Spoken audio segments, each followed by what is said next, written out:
پری دیکھنے کے بعد شہزادہ وہیں سے واپس لوٹ آیا۔ اب اسے سمجھ میں آ گیا تھا کہ بندریا کی صرف کھال پہن رکھی ہے، اصل میں اس کے ساتھ شادی ایک پری نے کی ہے، مگر اس نے بتایا نہیں کہ وہ ایک پری ہے۔ شہزادہ واپس غار میں آ گیا اور ایسے لیٹ گیا جیسے اسے کچھ پتہ ہی نہیں۔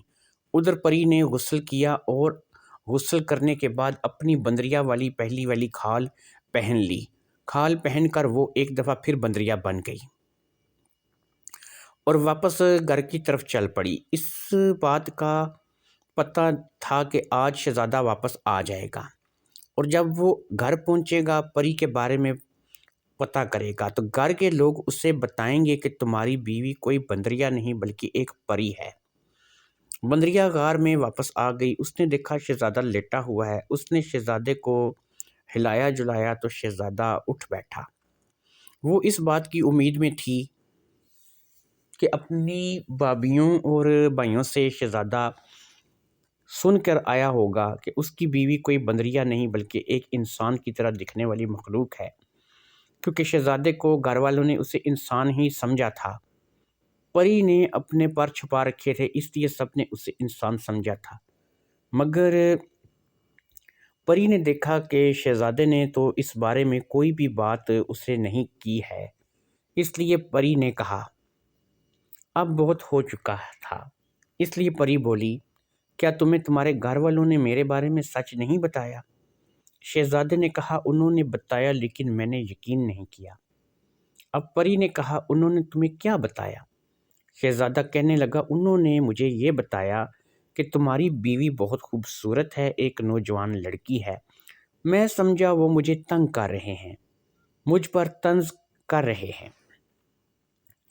میں اسی سوچ کے ساتھ وہاں سے واپس آ گیا، پھر میں تمہیں دیکھنے کے لیے چشمے کی طرف گیا۔ مجھے تمہاری اصلیت کا پتہ وہاں چلا، پھر میں غار میں آ کر لیٹ گیا۔ اب پری نے کہا ہاں تم نے جو بھی دیکھا وہ سچ ہے، میں انسان نہیں، کوئی بندریا بھی نہیں، میں ایک پری ہوں۔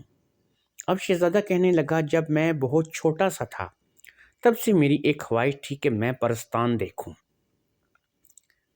مجھے نہیں پتا تھا کہ میری شادی جو ہے وہ ایک پری سے ہو جائے گی۔ اب جب کہ میری شادی تم سے ہو گئی ہے تو میں تم سے ایک بات کہتا ہوں، تم میری بچپن کی خواہش پوری کر دو، مجھے پرستان کی سیر کراؤ۔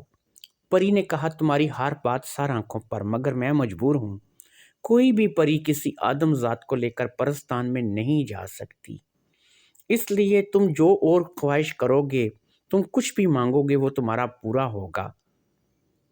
شہزادہ کہنے لگا نہیں، مجھے بس پرستان جانا ہے۔ اب پری نے کہا تمہاری خود کی بیوی ایک پری ہے، تم پرستان کیا کرو گے، کیا دیکھو گے؟ تم جہاں کہو گے میں تمہیں سیر کروا دوں گی، جو بولو گے لا کر تم کو دے دوں گی، بس تم پرستان نہیں جا سکتے۔ شہزادے نے کہا نہیں، مجھے بس پرستان دیکھنا ہے۔ اب پری جو ہے وہ نانا کرتی رہی اور شہزادہ مسلسل ضد کرتا رہا۔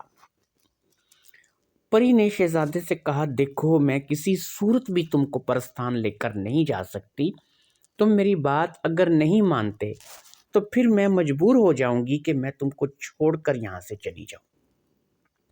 اب شہزادے نے کہا نہیں تم ایسا کرو، مجھے پرستان لے کر نہ جاؤ، بس مجھے پوری دنیا کی سیر کروا دو۔ پری نے کہا مجھے منظور ہے، میں تمہیں پوری دنیا کی سیر کروا دوں گی۔ اب پری نے اپنی بندریا والی کھال اتار دی اور اپنے اصل روپ میں آ گئی۔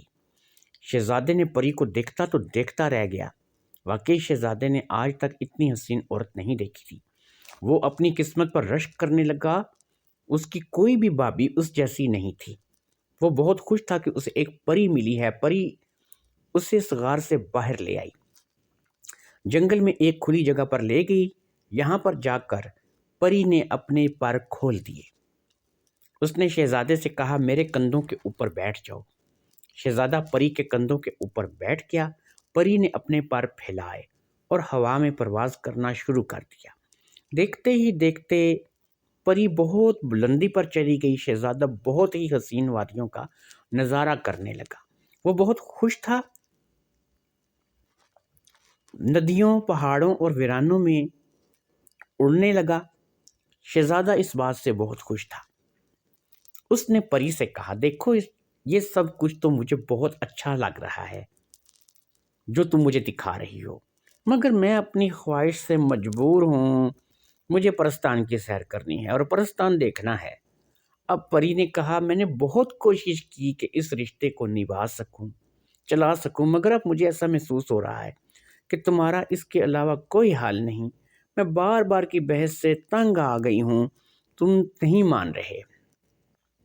مجھے ایسا لگتا ہے کہ تمہارا بس یہی علاج ہے۔ یہ کہہ کر پری نے اپنے آپ کو فضا میں الٹا کر لیا اور ایک زوردار جھٹکا دیا۔ شہزادہ کندھوں سے سرکتا ہوا نیچے وادی کی طرف گرا۔ فضا میں دور تک شہزادے کی چیخ گونجتی رہی۔ پری کے صبر کی انتہا ہو چکی تھی۔ اس نے اب یہی مناسب سمجھا تھا کہ شہزادے کی وہ ضد پوری نہیں کر سکتی۔